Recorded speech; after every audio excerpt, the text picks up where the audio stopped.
Thank you. At the beginning of each service, we light a chalice, a symbol of our faith. Our chalice lighting words today are by Amy Zucker Morgenstern. Within the heart of the flower, the fountain of beauty. Within the heart of the community, a fire that warms and dances. Within the heart of each of us, a spark of the spirit of life. Holy, holy, holy.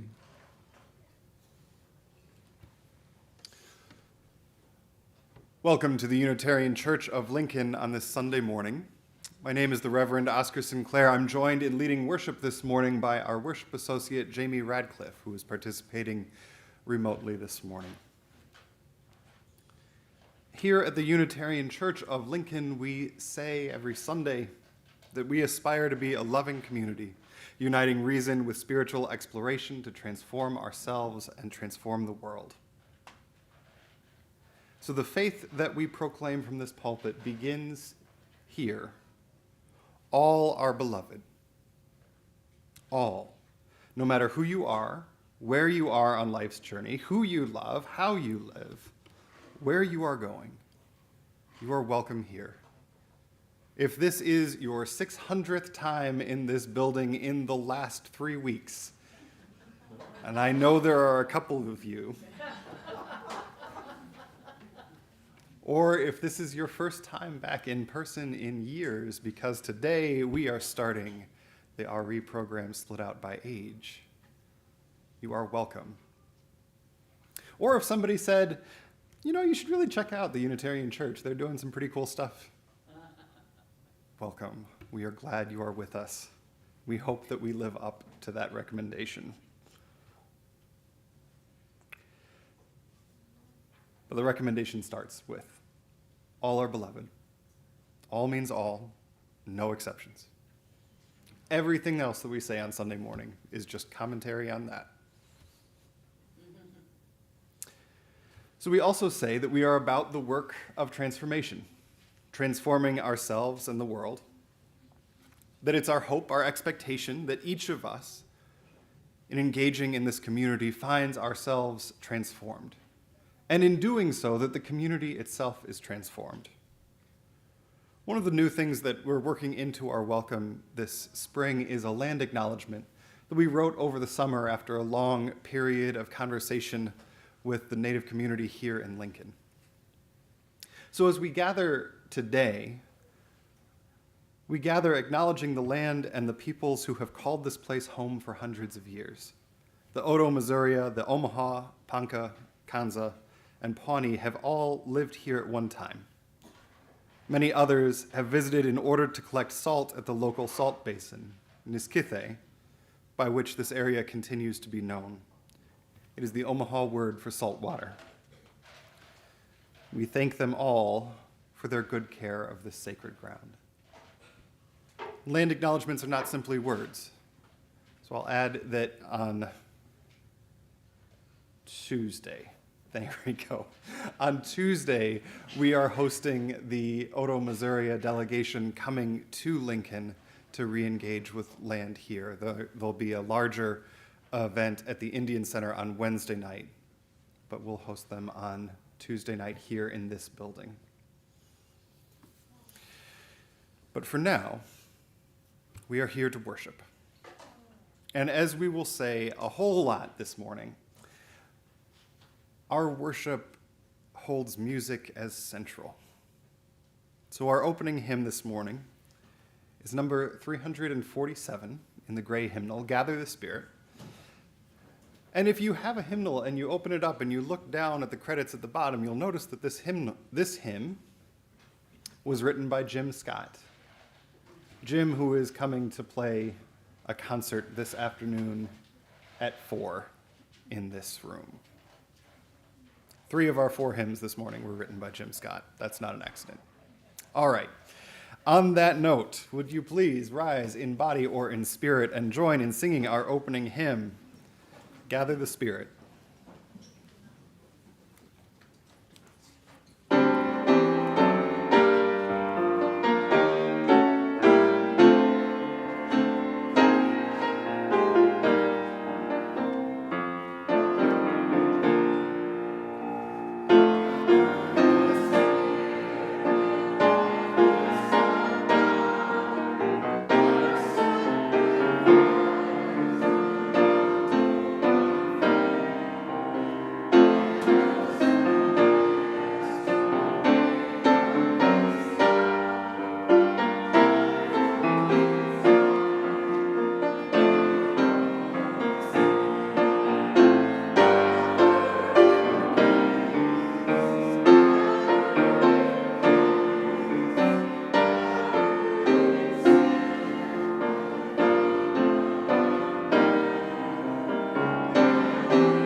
If anyone would like to come forward for the story, you're welcome to do so now.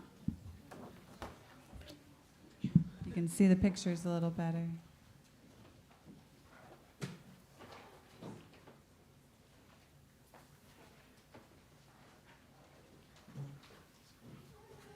Our story today is called The Bear and the Piano by David Litchfield. And I've asked Bill Carpenter to help with the story today. One day in the forest, a young bear cub found something he'd never seen before. What could this strange thing be, he thought. And shyly, he touched it with his tubby paws. The thing made a weird and kind of awful sound, so the bear left. But the next day, he came back.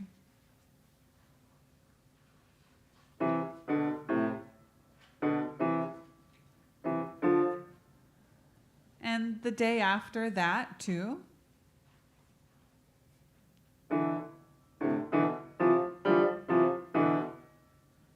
And for days and weeks.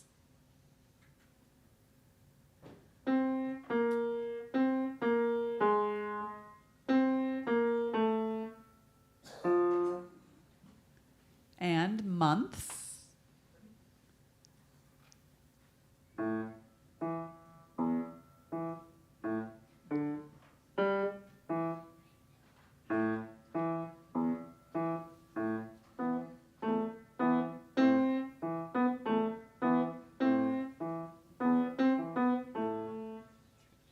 And years until eventually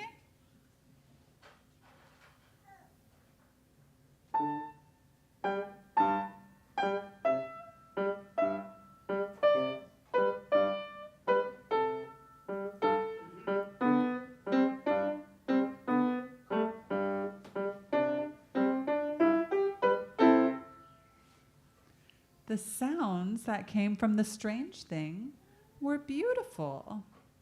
And the bear had grown big and strong and grizzly, and when the bear played, he felt so happy. The sound took him away from the forest, and he dreamed of strange and wonderful lands. It wasn't long before the other bears in the forest were drawn to the clearing. Every night, a crowd gathered to listen to the magical melodies coming from the bear and the strange thing.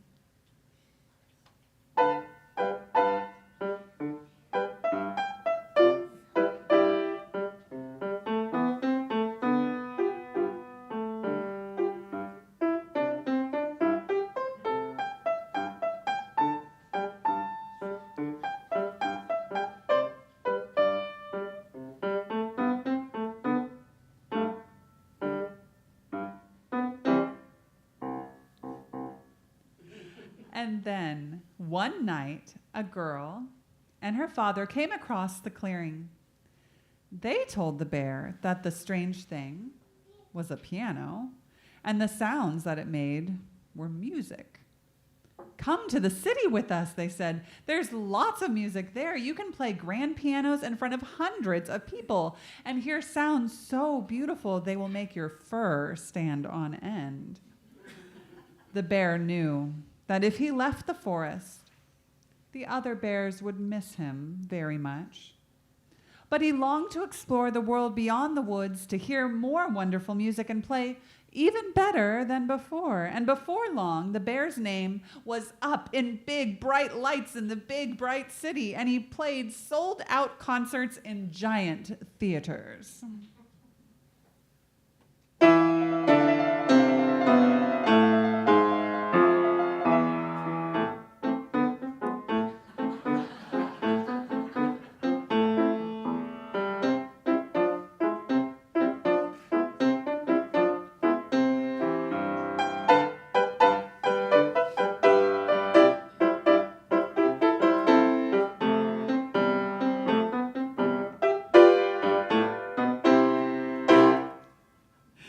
And every night he performed with such passion and such grace to wild applause and standing ovations and huge admiration.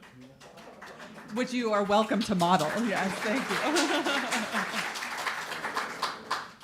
The bear recorded albums that went platinum. He was interviewed for magazines. He won awards. He met new people every day and created headlines everywhere he went. The city was everything he had hoped it would be, but deep down something tugged at the bear's heart. He had fame and awards and all the music in the world, but he missed the forest. He missed his old friends. He missed his home. So the bear decided to go back, and he speedily crossed the river and excitedly bound into the forest. He couldn't wait to tell his friends about his time in the city. But when the bear reached the familiar clearing, it was empty. No piano, no bears, no nothing. The bear started to worry that his friends had forgotten him or that they were angry he had left them behind. And then a friend stepped into the clearing. "Hello," cried the bear. "I'm back. I've missed you so much." And without saying a word, the gray bear ran back into the forest. "Wait," called the bear. "I'm sorry I left. Please stop." But his friend just kept running. The bear stumbled after him, moving deeper and deeper into the forest until he saw something that made his fur stand on end. For the bear had not been forgotten. His friends were not angry. They were proud. The bear realized that no matter where he went or what he did, he knew they would always be there, watching him from afar. They had even kept the piano safe in the shade, ready for his return.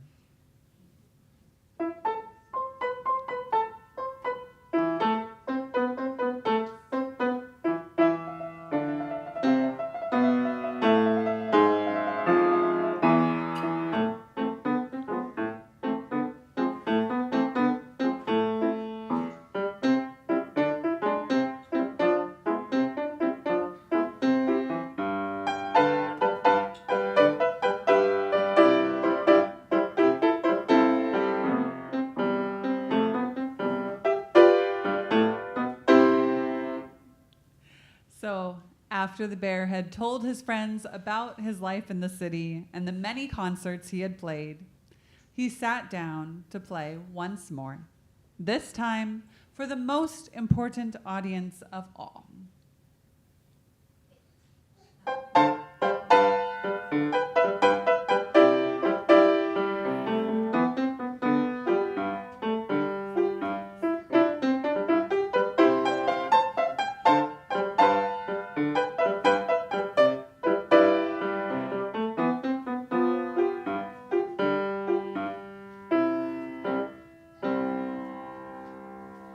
And that is the end of our story. Another big round of applause for Bill, please. Thank you, Bill. All right. And as we sing our next song, which someone else will introduce, the children are going to head back to their classes. Our next song is number 108 in the Gray Hymnal. And by way of introduction, I'll just say that My Life Flows On, an Endless Song is one of my favorite hymns. And this is the first time we have sung it with this many people in this room in several years. So, as we sing it, let me remind you of what John Wesley wrote 300 years ago about congregational singing. Sing everything. Sing lustily and with good courage. Beware of singing as if you were half dead or half asleep. Do not bawl as to be heard above the rest of the congregation, but strive to unite your voices together. Will you please rise in body or in spirit and join in singing My Life Flows On in Endless Song.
Part of our gathering each week is a time that we set aside to join and mark the moments of our lives. We share with one another our joys, our sorrows, the events that mark steps on our journey. The threads of sorrow and those of joy are intertwined in the fabric of our lives, present for all of us, remembered by all of us. We share those threads in this space, and they are woven together with those of others in our community. Our joys in doing so are shared and magnified. We are comforted in our sorrows. So into this shared space, will you speak the name, or it may be your own name, of somebody that you are holding in sorrow this week? If you are on the live chat, please type that name into the live chat, and I will repeat it into the space. Ollie and her family. Ruth. Katia. Catherine Phillips. Lois. Tasia and her family.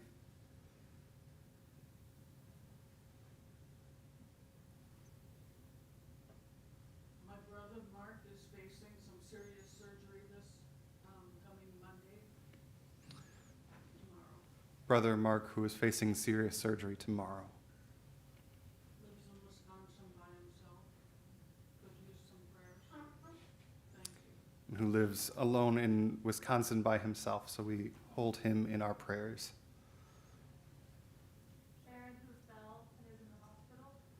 Sharon, who fell and is in the hospital. Diane.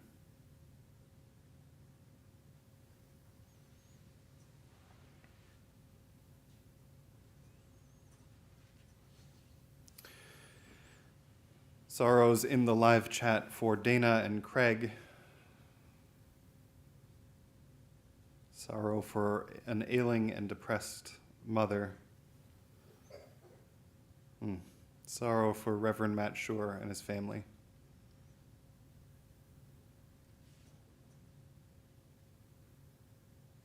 For Rain New Holy. I'm not sure if that's a sorrow or a joy. Lauren Coe, whose fiance unexpectedly died this week. Rain is a joy. Rain is moving to Michigan. We know that sorrow is not the end of the story. That as much as we come together in sorrow, we also come together in joy, because in sharing our joys, they are magnified. So into this shared space, would you speak your name or the name of someone else that you are carrying in joy this morning?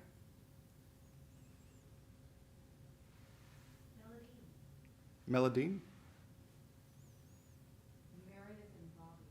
Meredith and Bobby. Me, Joanna gets back from Greece today.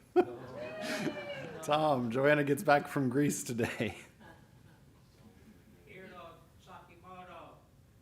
Hiro Sakimoto, thank you for your music.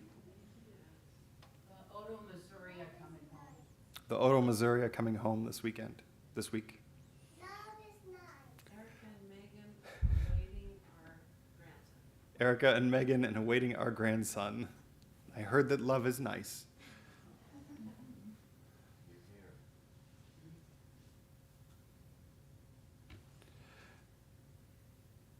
Joy for my open circle who always make me feel belonging, Amy Miller writes. Joy that attendees at last night's concert received such a treat. I heard about that from like 3 different people as I walked in this morning.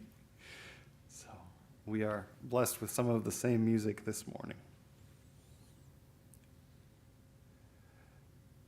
We know too that there are joys and sorrows that are felt deeply but not yet spoken. So let us hold a moment of silence for those.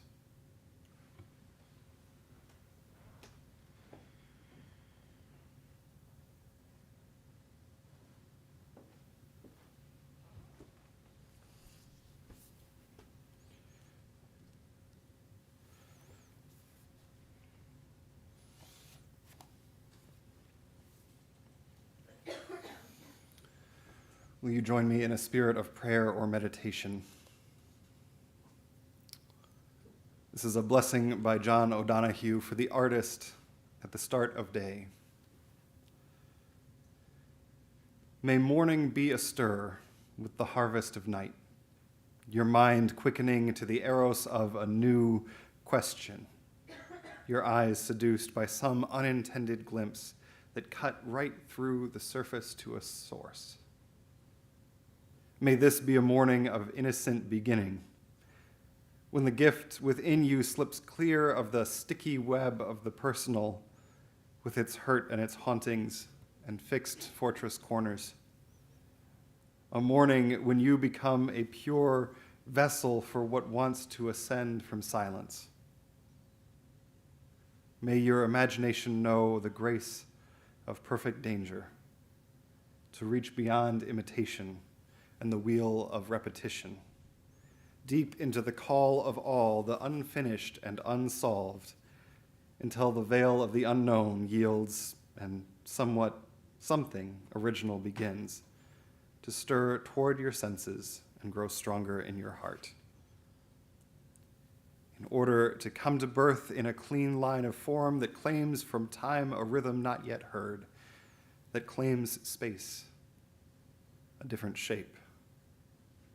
May it be its own force field and dwell uniquely between the heart and the light, to surprise the hungry eye by how deftly it fits about its secret loss. Amen.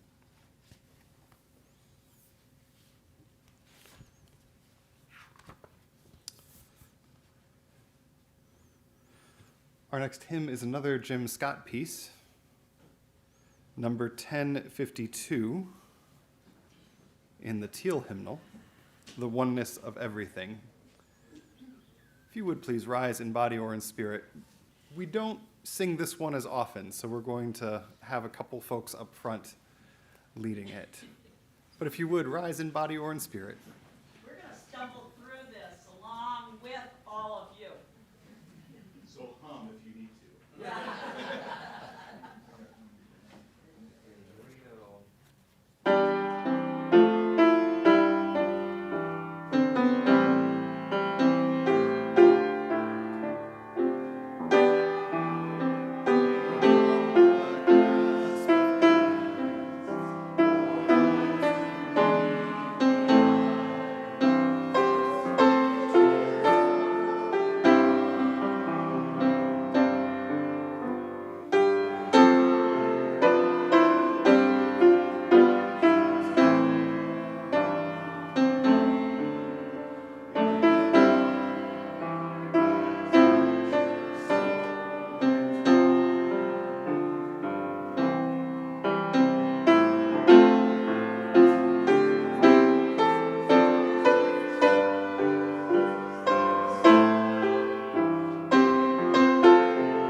As a reminder, the composer of that hymn will be in this room at 4 o'clock this afternoon.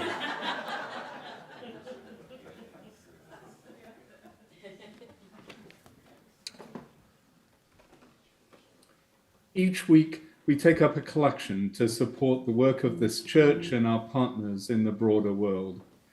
We do this because just as we all grow from being a part of this place, we also each give back to it in our own way. As we listen to the next piece of music, the ushers will take up a collection. Alternatively, you can whip out your cell phone and contribute by texting UC Lincoln together with the amount you wish to give to 73256. Thank you so much for your generosity.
Our reading today is from Gilead, by Marilyn Robinson. I've been thinking about existence lately. In fact, I've been so full of admiration for existence that I've hardly been able to enjoy it properly. As I was walking up to the church this morning, I passed that row of big oaks by the War Memorial, if you remember them, and I thought of another morning, fall a year or two ago, when they were dropping their acorns thick as hail almost. There was all sorts of thrashing in the leaves, and there were acorns hitting the pavement so hard they'd fly past my head. All this in the dark, of course. I remember a slice of moon, no more than that. It was a very clear night or morning, very still, and then there was such energy in the things transpiring among those trees, like a storm, like travail. I stood there a little out of range, and I thought, it is all still new to me. I have lived my life on the prairie, and a line of oak trees still can astonish me. I feel sometimes as if I were a child who opens its eyes on the world once and sees amazing things it will never know any names for, and then has to close its eyes again. I know this is all mere apparition compared to what awaits us, but it is only lovelier for that. There is a human beauty in it. And I can't believe that when we have all been changed and put on incorruptibility, we will forget our fantastic condition of mortality and impermanence, the great bright dream of procreating and perishing that meant the whole world to us. In eternity, this world will be Troy, I believe, and all that has passed here will be the epic of the universe, the ballad they sing in the streets, because I don't imagine any reality putting this one in the shade entirely, and I think piety forbids me to try.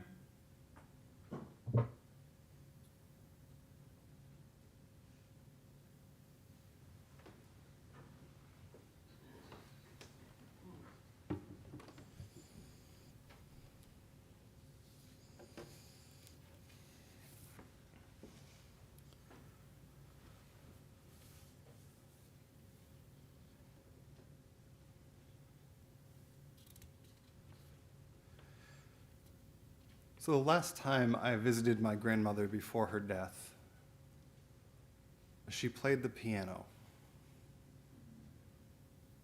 I wish I could remember the piece. I've narrowed it down in my memory to either Ravel or Debussy, but I can't quite place it. I didn't think to record it. My grandparents' house has always been full of music. In the corner of the living room, where lots of folks, I'm one of them, to be honest, would have a TV. They have two pianos, one electric keyboard and one baby grand. So my grandparents, you see, were both musicians. Grandpa played for years in a band called the Geriatric 6+1, tailgating in front of every Michigan State University home game from the 1970s to the early 2000s. He probably is horrified at what happened last night. At least it's not Nebraska.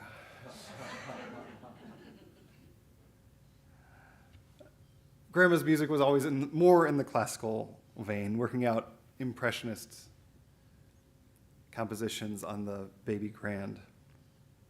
She didn't play in public or even in front of the family as often as Grandpa did, but she was a technically masterful artist.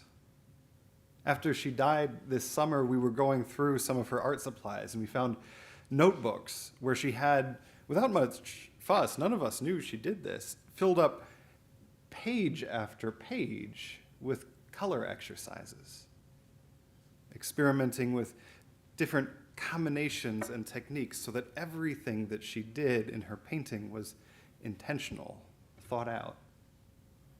It was also her approach to music. Now here's the connection to this morning. Both of my grandparents were also children of Methodist preachers in Illinois. And for both of them, religion and music were intertwined from a young, young age. I have two pictures of my grandmother as a teenager. In one, she's at my great-grandfather's hooding ceremony from when he got his doctorate. In the other, she's sitting behind what I think is the church piano. On one of the recordings she and I made towards the end of her life, she said, "I think my favorite instrument ever playing was the organ. It's really fun because you can make so many sounds. It's fun because you can fill the whole church full of this music. You can make it as loud as you want. It was really fun. So after church, why, everyone would leave, and then I'd just play a lot of loud music."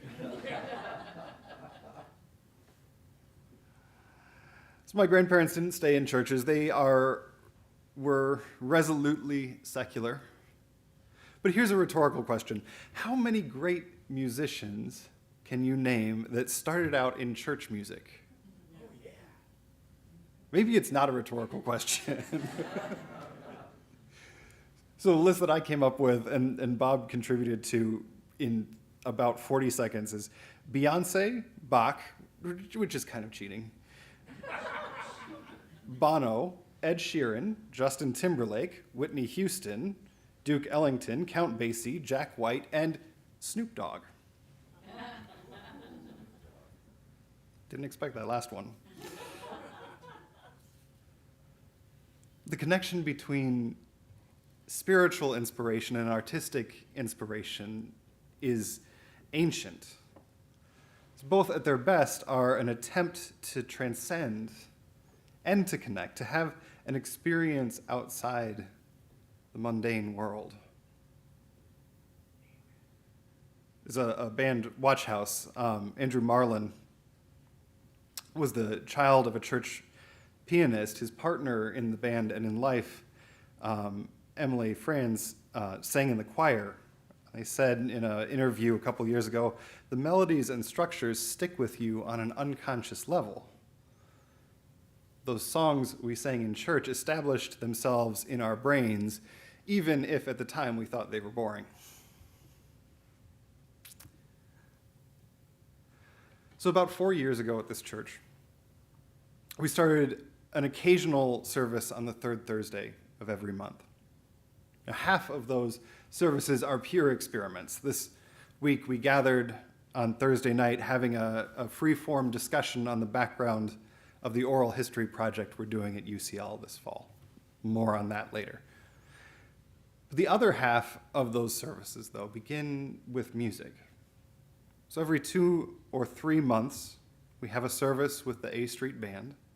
And our music director, Bob Fusen, and I sit down with a theme and start thinking of music to match the theme.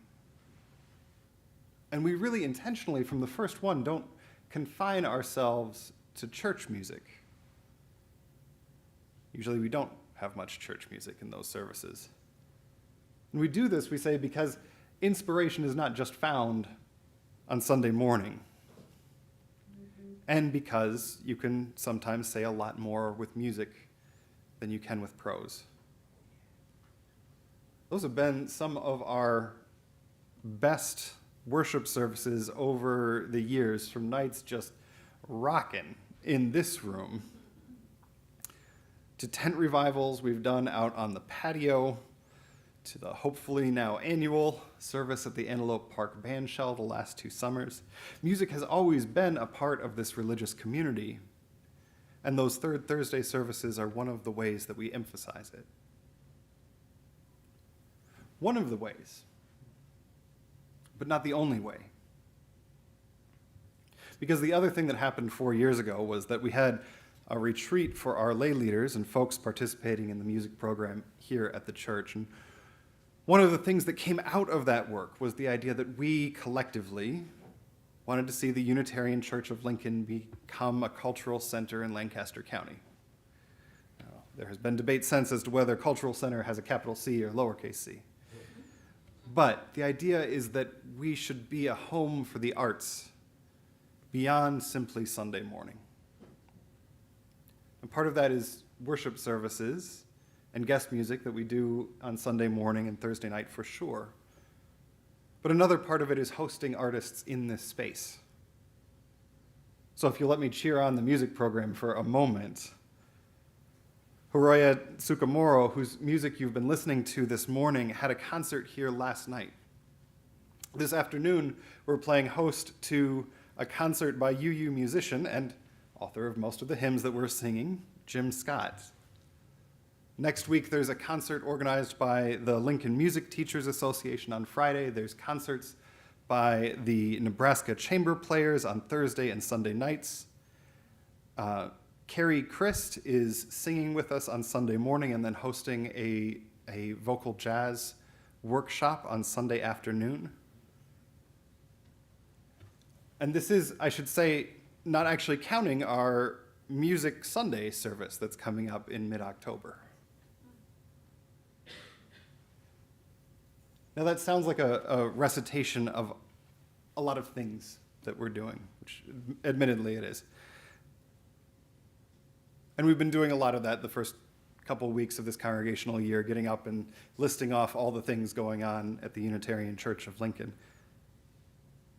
But one of the reasons that we've leaned so much into those lists,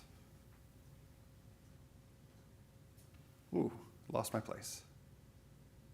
One of the reasons we've leaned so much into this list of all the things going on at UCL as a topic of Sunday morning is to start to re-engage our community as we move through this liminal time where the pandemic isn't over, but it also isn't yet what it will be, to help us come back together as a community.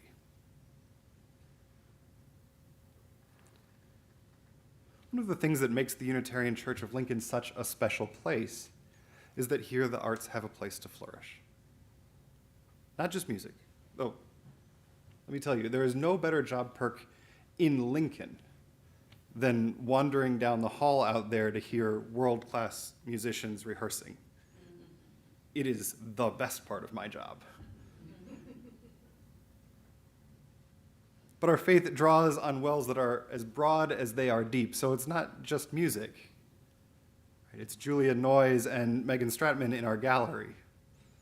It's Frank Edler speaking at the Sorensen lecture next month, an administrator here, Jean, who took a sabbatical in part to walk labyrinths and maybe build one here.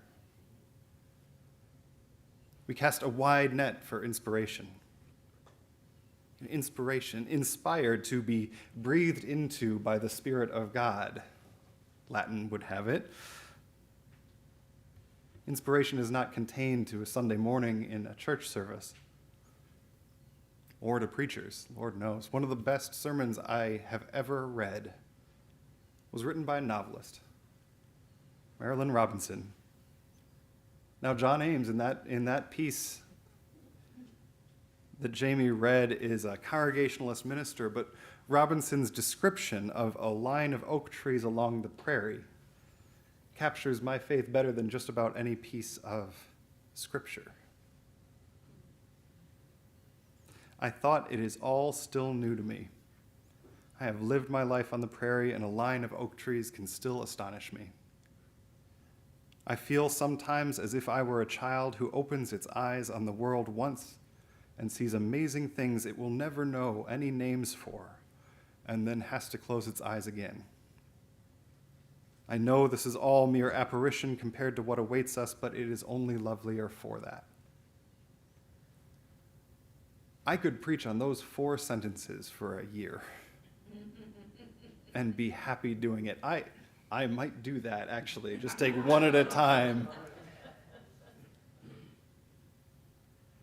Because in that passage, Robinson, through the character of John Ames, describes the heartbreaking beauty of the world, the impossibility of capturing it fully, and the necessity of trying to, and the hope that there is yet more to come. It's an extraordinary piece of writing.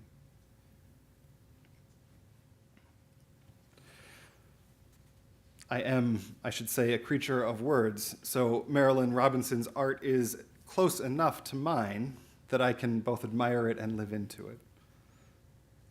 Different folks in our community get inspiration from different places. Bob has an appreciation of the Dave Matthews Band that I will never quite understand or share, but I can recognize in his passion the inspiration that I feel reading that passage of Robinson.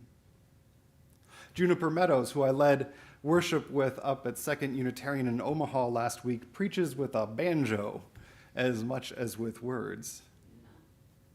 So for different folks in this room, that might be painting, poetry, dance, quilting. The muses are nothing if not profligate. I think it was the same for my grandmother and her French impressionists, whether painting or piano. Her organ played as loud as she wanted, even after everyone had gone home from church. Towards the end of her life, she was diagnosed with Alzheimer's. That's why I was recording all those conversations with her. And while we sometimes weren't sure how much she understood about what was happening in any given moment, she understood music right up till the end.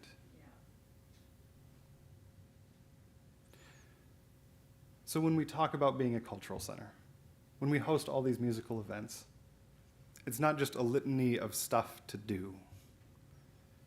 We do it because revelation, inspiration, it's not just sealed up in a text written centuries ago. It's with us every time we try to find music, human expression for all this, for a line of oak trees on the prairie.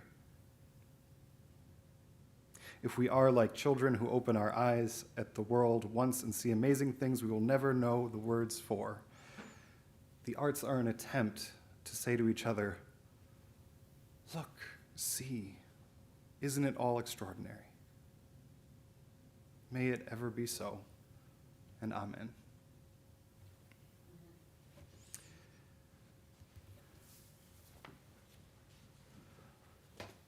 Our closing hymn is another Jim Scott tune that we don't sing often.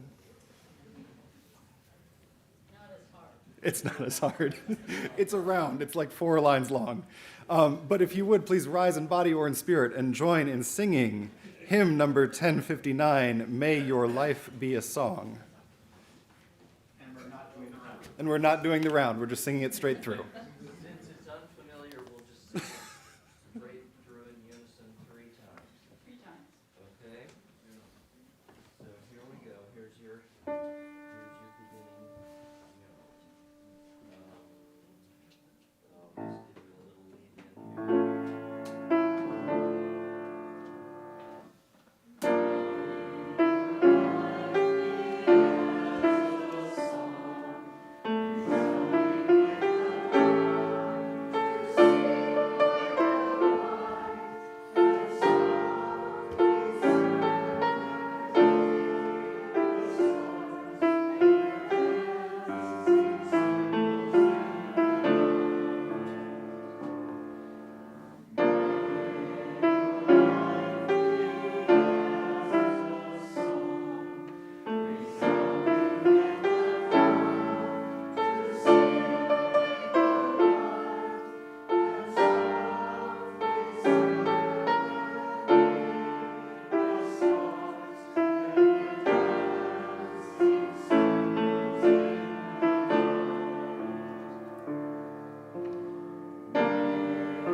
One of the things I did this week in writing this sermon was Go back and listen to all the audio recordings that we made with my grandmother over the last year.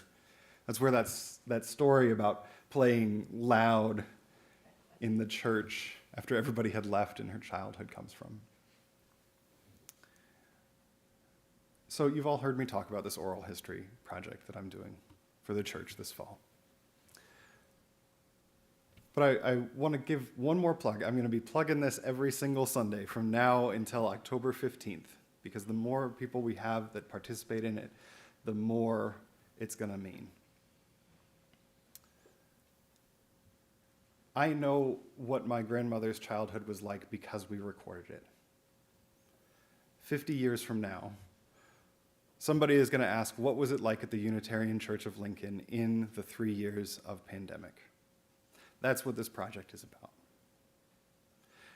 So, as a reminder, there are boxes. They look like this. We have 4 of them. Inside, you'll find a recorder that looks like this, and directions that look like this. On the directions are 6 questions to ask each other. It takes about 15 minutes. So you sit down with one other person. It could be somebody that you have known for years. It could be somebody that you just met this morning. And ask each other these 6 questions. When you tell the story of the last 3 years, where do you start? What were the first few weeks of the pandemic like for you? What is one image from the last 3 years that has stuck with you? What role did the Unitarian Church play in all of that? What did you struggle with most? And what is something you have learned about yourself during the pandemic? Those don't need to be prepared answers. In fact, the whole thing works a little bit better if it's off the cuff. And so, after service, I'm going to be prowling in coffee hour. If you have not participated yet, there's a good chance that you will see me come up to you and say, Tom, would you like to do this today? Please say yes. If you want to know more, there's a couple things. On Thursday night, we did do a presentation on kind of the methodology behind this and the theory behind it. That'll go up on YouTube actually this afternoon. I recorded it this morning. And I'm always around to answer questions. If you're watching this online and you want to participate remotely, what I can do is bring one of these boxes to your house to participate. You can also do it by Zoom. Reach out to me if you want to do it that way. So, we're going to have one last song. And as that song plays, think about who you would do this with. Not a rhetorical question. Who would you do this with, and what might you say? And then, once the song is over and we go to coffee hour, find one of these boxes and find a quiet corner and 15 minutes. Thank you.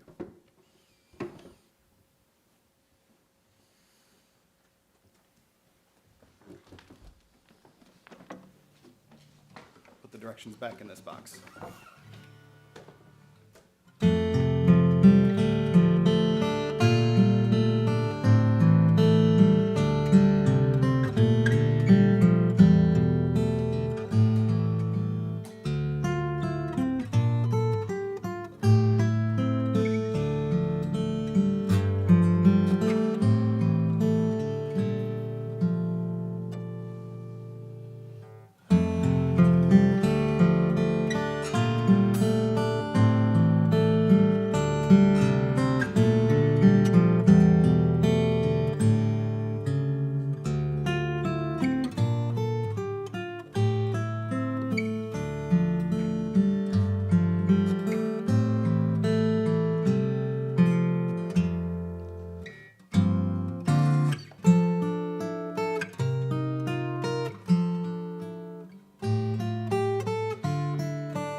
Thank you.